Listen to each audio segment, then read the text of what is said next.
Hello दोस्तों, welcome to my channel.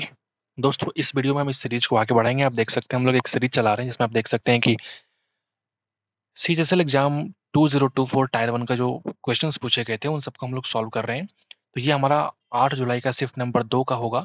इस series में आगे बढ़ेंगे हम लोग और ये इंग्लिश का सोल्यूशन हम लोग करेंगे इस वाले वीडियोज में। ठीक है, तो आइए शुरू करते हैं। पहला सवाल आपके सामने पड़ा हुआ है, आप देख सकते हैं कि he comes here, fill in the blanks. वो यहाँ पे आता है। अब यहाँ पे बात करेंगे ही कम्स हेयर। अब एक यूजुअल टॉक है, आप देखेंगे ये लगातार एक हैबिचुअल एक्शन के बारे में कह रहा है। ये ही कम्स हेयर, वो आता है, हमेशा आता है, लगभग डेली की चीजें हैं वो इसके लिए। तो he comes here lately, quickly, daily और फॉर्मली, कौन सा यूज करेंगे? What is the appropriate word to be filled है, आप मुझे बताइए। अब देखेंगे ही कम्स हेयर, अगर हम लेटली यूज करेंगे तो ये हो ही नहीं सकता। अगर हम सिंपल यहाँ पे यूज करना चाहें लेट तो कर सकते हैं, he comes here late, that is good. लेकिन लेटली का मतलब अलग हो जाता है। ठीक है, लेटली का मतलब होता है हाल ही में। लेट का मतलब देर से होता है, लेकिन लेटली का मतलब हाल ही में हो जाता है। क्विकली का मतलब जल्दी से। ही कम्स हियर क्विकली ऐसा नहीं है, ही कम्स हियर डेली, वो यहाँ पे रोज आता है, वो चीज आपको यहाँ पे यूज करना पड़ेगा। He comes here daily. Formerly, पहले से, ऐसा कुछ भी नहीं है। तो पहला सवाल आसान था, आगे बढ़ते हैं, नंबर 2 पे चलते हैं। नंबर 2 क्या बोलता है? I will revised. जैसे आपने देखा वर्ब का थर्ड फॉर्मेशन आपको दिख गया होगा कि अच्छा, या तो हम विल के साथ वर्ब का फर्स्ट फॉर्म यूज करेंगे, या फिर देखो मैं क्या कह रहा हूँ कि या तो विल हो या फिर शैल हो, इसके संग हम वर्ब का पहला फॉर्म यूज करेंगे। या फिर अगर वर्ब का थर्ड फॉर्म यूज करना पड़े अगर मेरे को विल या शैल के बाद, तो ये तभी होगा जब मुझे बीच में हैव लगाना पड़े। समझ गए? ये जो हो जाएगा ये सिंपल, ये जो है सिंपल फ्यूचर का सेंटेंस है। और ये जो है आप देखेंगे फ्यूचर परफेक्ट। क्या बोलेंगे? Future perfect. तुम खुद ही ढूंढ लो, ऑप्शन चेक करो एक बार। आई मस्ट रिजाइव, आपको पता है रिवाइज, ये जो मस्ट एक मॉडल वर्ब है, इसके बाद भी वर्ब का फर्स्ट आता है, काट के हटाओ। विल बी, विल बी हो जो होता है वो फ्यूचर कंटिन्यूअस, यहाँ पे वर्ब का फोर्थ आता है, काट के हटाओ। आई वुड रिवाइज्ड, वुड जो है फिर से एक मॉडल वर्ब है, आप देखेंगे यहाँ पे तो वुड के साथ वर्ब का फर्स्ट आता है, काट के हटाओ। अगर सिर्फ ये जान जाए कि वर्ब का इस्तेमाल कैसे करना होता है तो फिर आप इस ऑप्शन को एलिमिनेट कर सकते हैं। हमने क्या बोला? अगर विल या शैल के साथ अगर मुझे वर्ब का थर्ड फॉर्म यूज करना पड़े तो हम क्या करेंगे? बीच में हैव को लगाएंगे। तो विल हैव प्लस वर्ब का थर्ड फॉर्म, करेक्ट आंसर। समझ गए? सिर्फ इतना जानना था इस सवाल में आपको। आगे बढ़ते हैं, नंबर 3 पे चलते हैं। That day we reached late for the competition, and even though the competition went on smooth, I felt bad about Shivani losing it. क्या कह रही है? ये कह रहा है कि दैट दिन मतलब उस दिन की बात है कि हम लोग लेट पहुंचे उस कंपटीशन के लिए, फिर भी कंपटीशन बड़ा ही अच्छा चला, स्मूथ चला। ठीक है, I felt bad about Shivani losing it. अब मुझे बुरा लग रहा है कि शिवानी उसको हार गई, उस कंपटीशन को हार गई। इसमें कहाँ पे एरर दिख रहा है? जैसे आप पढ़ेंगे ना पूरा सेंटेंस आपको लगेगा सब तो बढ़िया ही चल रहा है, कहीं तो स्मूथ में गड़बड़ी है ही नहीं। लेकिन यहाँ आपको दिखेगा गड़बड़ी। ठीक है, वो गड़बड़ी क्या होगी आपको पता है? जैसे हम बात करेंगे, अगर एडजेक्टिव की बात करें तो एडजेक्टिव का यूज कब करते हैं? जब किसी नाउन या प्रोनाउन का अगर मुझे विशेषता बतलानी हो तो हम क्या लगाते हैं? एडजेक्टिव। लेकिन जब किसी वर्ब का मुझे विशेषता बतलानी होती है तो हम क्या बोलते हैं? वहां पे लगाओ भैया एडवर्ब। समझ गए? एडवर्ब। और यहाँ पे देखो आप इस सेंटेंस में, इवन दो, फिर भी, the competition went on smooth. Smooth क्यों? ये जो वेंट है ना मेरे भाई, ये एक वर्ब है। तो वर्ब के बाद क्या हम स्मूथ लगाएंगे? अरे नहीं, स्मूथली, स्मूथली लगाओ। स्मूथली का मतलब क्या होगा? ये बन गया एडवर्ब। वर्ब की विशेषता कौन बतलाएगा? एडवर्ब। समझ गए? बड़ा ही खूबसूरत तरीके से वो कंपटीशन चला, मतलब स्मूथली चला। समझ गए? तो यहाँ पे क्या होगा? मिस्टेक आपकी जो एरर थी हमने ढूंढ लिया है। आगे बढ़ते हैं, नंबर 4 पे आते हैं। समझ में आ गया होगा। नंबर 4 पे आते हैं। During winters most of the trains are not running on time in North India. ठीक है, इसके पहले भी शिफ्ट में मुझे लगता है कि ये वाला सवाल था या फिर ऐसा ही कुछ था। जब भी आप बात करोगे हैबिचुअल चीज़ों के बारे में, जैसे मान लो ड्यूरिंग विंटर्स, ये सिर्फ 1 साल की कहानी नहीं है, पूरे 10-12 साल, 15 साल, 20 साल की कहानी हो सकती है, जब लोगों ने एक्सपीरियंस करा कि ड्यूरिंग विंटर्स मतलब ठंड के मौसम में most of the trains are not running नहीं होता, डू नॉट रन। क्यों ऐसा मैं कह रहा हूँ? सिंपल प्रेजेंट का इस्तेमाल करना होता है अगर किसी हैबिचुअल चीज़ों के बारे में आप बोलेंगे तो। मतलब ये सिर्फ एक सीज़न की कहानी नहीं है कि एक विंटर में ऐसा हुआ, ऐसा नहीं है। ड्यूरिंग विंटर्स ऐसा होता है, बहुत सारी ट्रेनें लेट चलती हैं। तो क्या बोलेंगे? Do not run. Are not running की जगह क्या बोलेंगे? Do not run on time in North India. Number 5 पे आते हैं, कॉम्प्रिहेंशन है। देखते हैं, हायरार्की इज द की।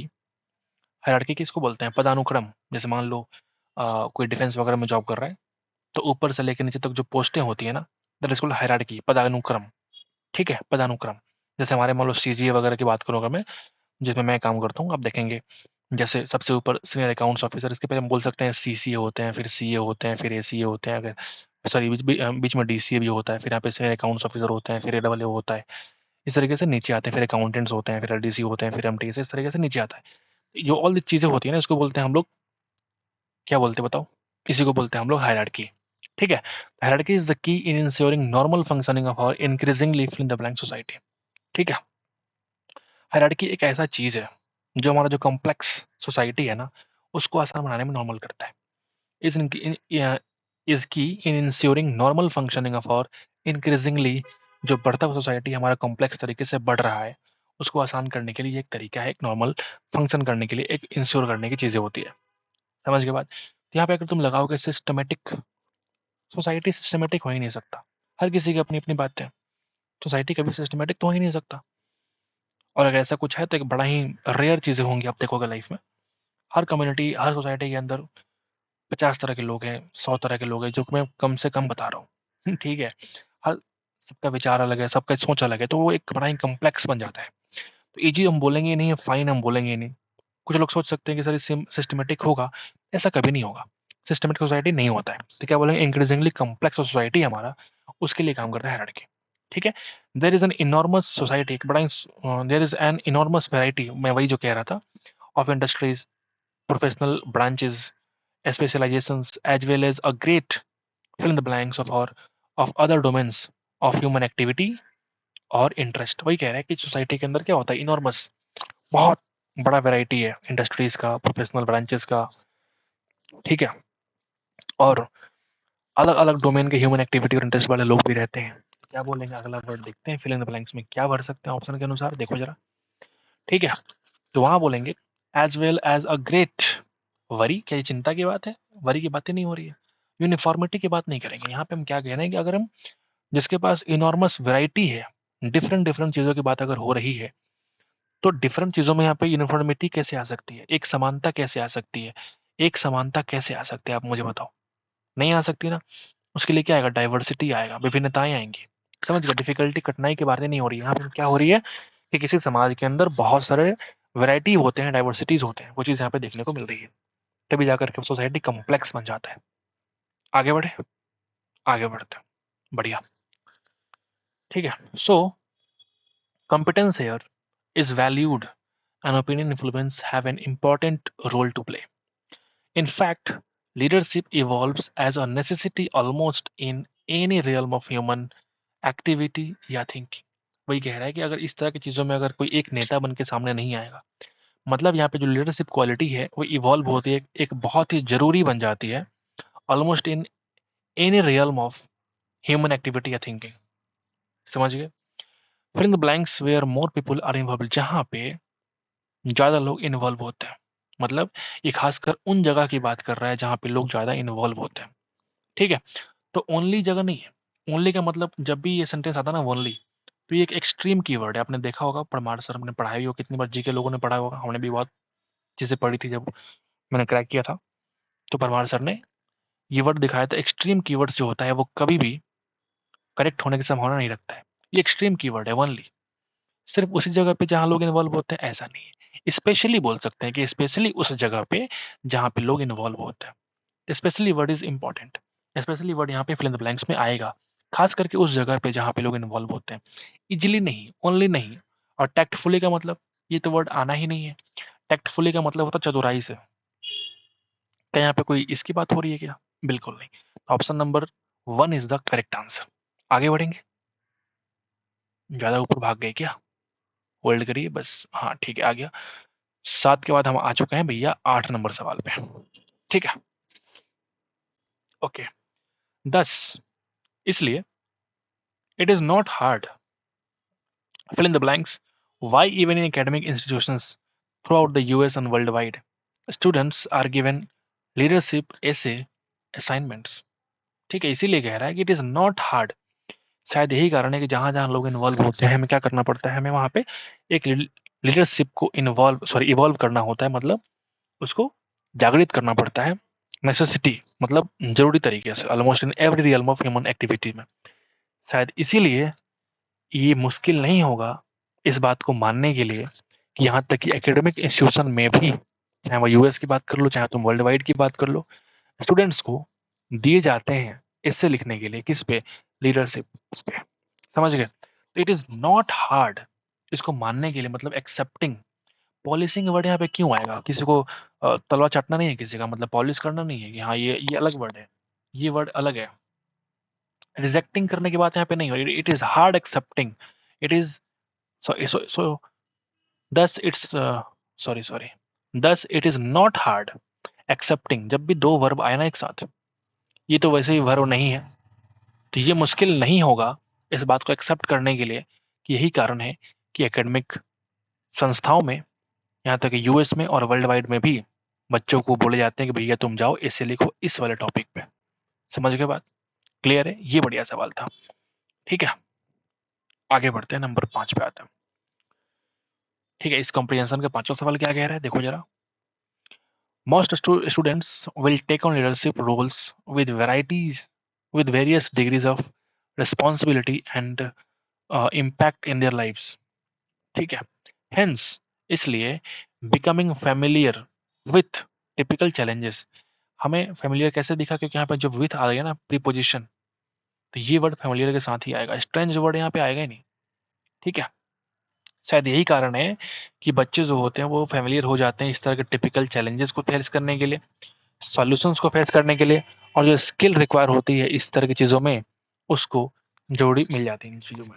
वो यहाँ पे कह रहा है कि आप आगे चल करके इस तरह की जो समस्याएं वो फेस करने वाले हैं लाइफ में, क्योंकि आप भी किसी सोसाइटी के हिस्सा में ही रहेंगे ना, तो बच्चों के अंदर इस तरह की चीज़ें फेमिलियराइज करवाना, परिचित करवाना काफ़ी इंपॉर्टेंट होगा। तो वही यहाँ पे कह रहा है कि hence becoming familiar with typical challenges is essential, वो जरूरी है। यहाँ पे अनयूजुअल की बात नहीं हो रही है, स्ट्रेंज की बात नहीं हो रही, ना ही अनइक्वल की बात हो रही है। आपको यूज करना पड़ेगा एक बढ़िया ऑप्शन। तो ये कंपनी थोड़ा सा बढ़िया था। ठीक है, 10 पे आते हैं। What is the time? ओहो, वॉच जब भी हम घड़ी देखते हैं ना, तो वहाँ पे बाई लगाते हैं, याद रखिएगा इस चीज को हमेशा, वेरी इंपॉर्टेंट। ठीक है, जब मैं नोट्स बनाता था तो ये एक मैंने स्टार लगा के इसको ना कहीं लिखा था, क्योंकि मैंने किसी मॉक टेस्ट में इसको गड़बड़ कर दिया था मैंने। ठीक है, फिर देखो फिर वही चीज आ गया। वॉच में घड़ी देखने के लिए क्या लगाते हैं हम लोग? बाई का यूज करते हैं। What is time? By your watch. In your watch हम कभी नहीं लगाते, याद रखिएगा।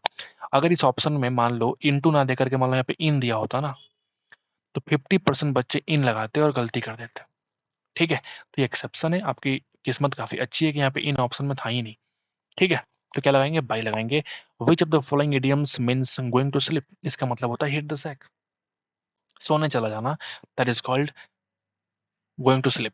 ठीक है, बाकी और वर्ड देख लेते हैं जो इसमें इडियम दे रखे हैं। Run around in circles, what is the meaning of it? Run around in circles का मतलब होता है कि जैसे मैं कोई प्रोग्रेस तो नहीं कर रहा हूँ लेकिन काम कर रहा हूँ लगातार। ठीक है, तो हम उसी को बोलेंगे रन अराउंड इन सर्कल, मतलब गोल गोल घूमना। इसी को हम आम भाषा में कहते हैं इसको, कि जैसे अब बोलेंगे इसको अंग्रेजी में तो बोल सकते हैं कि टू कीप, ऐसे बोल सकते हो, टू कीप डूइंग समथिंग, है ना, कुछ करते हुए रहो। To keep doing something without without making any progress, कोई प्रोग्रेस नहीं हो रहा है फिर भी क्या कर रहे हैं हम? कुछ ना कुछ कर रहे हैं। That is called run around in circles. Keep an ear to the ground, ये इंपॉर्टेंट है और आसान भी, आपने कितनी बार सुना भी होगा। अगर आपको हर चीज की खबर है तो हम क्या बोलते हैं? To be well informed, that is called to keep an ear in the ground. Break new grounds मतलब क्या है? कुछ अगर आप नया काम करते हैं, इनोवेटिव काम करते हैं, तो हम वो काम क्या होता है? ब्रेकिंग होता है, नया ग्राउंड्स का ब्रेकिंग होता है। मतलब to do something very innovative, important, जो भी आप कह लो, to do something innovative, innovative. बाकी ये वर्ड आपने देख ही लिया। हिट द सैक का मतलब होता है गोइंग टू स्लीप। ठीक है, एंटोनिम क्या होगा? वर्ड हमारे पास है मोरोज, का मतलब होता है मेरे भाई सलन। नहीं समझ में आया? मोरोज सलन का मतलब होता है उदास, चिड़चिड़ा, ऐसा कुछ वर्ड आप यूज कर सकते हैं इसके लिए। इसका अपोजिट क्या हो जाएगा? जब बहुत आप खुश हैं, जोवियल है, ठीक है, जॉयफुल है, ठीक है, इसके इक्सटैसी ऐसा कुछ वर्ड होता है, ECS, ये वाला वर्ड भी होता है, काफ़ी इंपॉर्टेंट, अब सिलेक्ट हो जाता है बहुत बार। ड्रामेटिक पता ही आपको, हर मतलब जल्दी से, प्रैक्टिकल, व्यवहारिक। ठीक है, 13 पे आते हैं। ही हैज़ नॉट, अटेंशन देने के अर्थ में पे आता है, पे अटेंशन होता है, काम खत्म। इनकरेक्टली स्पेल्ड वर्ड कौन सा है? एमलगमेट, बिल्कुल यहाँ पे करेक्ट लिखा हुआ है। एमलगमेट का मतलब होता है मिलाना, मिश्रण करना। एप्रोप्रिएट में डबल पी होता है, एप्रोप्रिएट। मुझे लगता है कि इस क्वेश्चन में ही एप्रोप्रिएट जो है इस शिफ्ट में कितनी बार यूज हुआ होगा आप देख सकते हैं, नहीं बोलते हो यहाँ पे मोस्ट एप्रोप्रिएट ऑप्शन। तो ये एप्रोप्रिएट जो है सवाल में ही देख करके आप इसको सही कर सकते थे, अगर कोई दिमाग लगाएगा तो फ्री का नंबर लेके जाएगा। ठीक है, तो आगे बढ़ते हैं, देखते हैं अगला वर्ड क्या है। 15 नंबर सवाल क्या बोलता है? ठीक है, एक वर्ड हमारे पास है, वर्ड नहीं है ये, are today is, are today a working day और ए हॉलीडे। तो आर क्यों, अगर मुझे यहाँ पे एक ही बात करी जा रही है, एक ही बात करी जा रही है, तो क्या आर क्यों लगाएंगे बताओ? Is today a working day और हॉलीडे ऐसा यूज कर सकते हैं ना, आसान है। His grandfather was quite grumpy, grumpy बोलते हैं खिंच जाना, गुस्सा हो जाना, चिड़चिड़ा हो जाना, क्रोधी हो जाना, दैट इज कॉल्ड ग्रम्पी। ऐसा बोलो तो जो दादाजी थे ना, वाज क्वाइट क्रोधी, ऐसा बोल सकते हो। उसका उल्टा क्या हो जाएगा मेरे भाई? एमिएबल, एमिएबल बोलो या फिर एमिकेबल, दोनों का मतलब यही होता है कि आप फ्रेंडली है, किसी से मित्रवत है, that is called amiable, amicable. दोनों वर्ड बहुत बार पूछे गए हैं। पॉसिबल मतलब संभावित, और tenable is all about reasonable, मतलब उचित। ठीक है, और एडिबल मतलब जो चीज़ अब खाने योग्य होता है, दैट इज कॉल्ड एडिबल। और पीने योग्य को क्या बोलते हैं मेरे भाई? पोटेबल। कंफ्यूज बिल्कुल भी नहीं होना है, आगे बढ़ते हैं। They appointed him as the manager as he was due an, an promotion, पी अगर है तो एन क्यों? ए प्रमोशन के लिए वो क्या था, एक प्रमोशन के लिए वो ड्यू था, उसका बकाया था, प्रमोट कर दिया गया। Sell light hawk, sell like hot cakes बोलते हैं जो बहुत जल्दी अगर सेलिंग हो रही है बहुत फास्ट तरीके से, उसको बोलते हैं सेल लाइक हॉट केक्स। आसान था।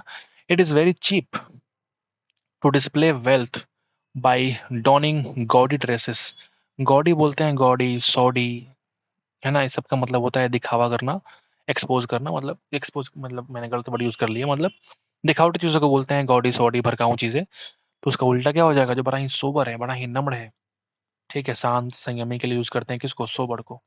ठीक है, तो इस ऑप्शन के अनुसार क्या हो जाएगा? चिप मतलब सस्ता हो जाएगा, स्कैंटी मतलब, scanty is all about lack, lack बोलते हैं किसी चीज की कमी होना है, इसको ऑल अबाउट स्कैंटी। ऑर्नेट का मतलब बोल सकते हैं सजाना, सजाना, ऑर्नामेंट्स पढ़ा है आपने? तो ऑर्नेट का मतलब सजा देना, इट इज कॉल्ड, ठीक है। तो हम क्या बोलेंगे? सोबर जो वर्ड यहाँ पे फिट बैठ रहा है किसके लिए? गॉडी का अपोजिट के लिए। 20 पे आते हैं, एंटोनिम फिर से पूछ दिया आपसे, वर्ड हमारे पास डिस्पोंडेंसी है। डिस्पोंडेंट का मतलब होता है निराशावादी, तो इसको हम बोल सकते हैं सिंपली निराशा, निराशा। तो इसका अपोजिट क्या हो जाएगा? चीयरफुलनेस। डिजेक्शन भी तो वही है, निराशा ही है, डिजेक्ट होना, निराश हो जाना। चीयरफुलनेस खुशी की बात हो रही है यहाँ पे, इसका अपोजिट क्या हो जाएगा? चीयरफुलनेस। सेटिस्फैक्शन, ये संतुष्टि की बात है, जो कि यहाँ बिल्कुल भी नहीं होगा। और होपलेसनेस, अगर आप होप खो चुके हैं लाइफ में, कि अब कोई होप नहीं बची है, कोई आशा उम्मीद की नहीं बची है, उसको भी हम क्या बोलेंगे? होपलेसनेस।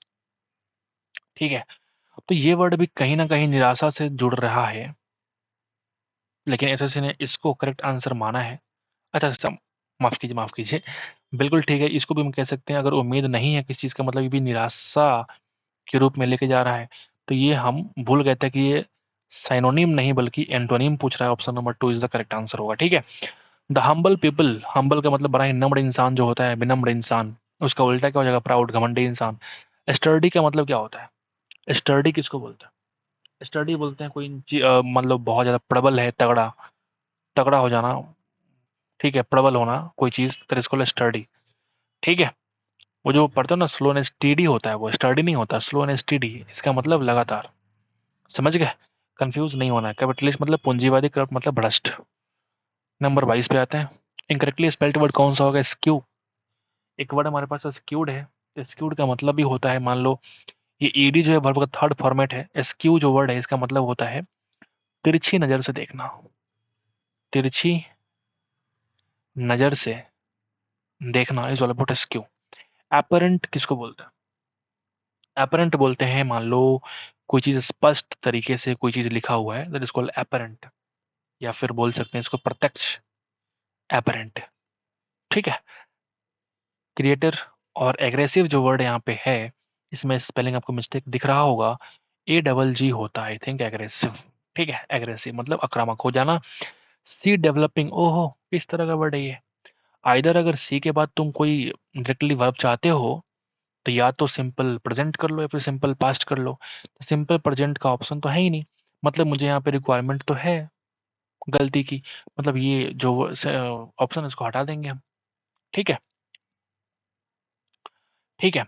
अगर सी हैज़ लगाएँगे तो वर्ब का थर्ड फॉर्म चाहिए होगा, काट के हटाओ।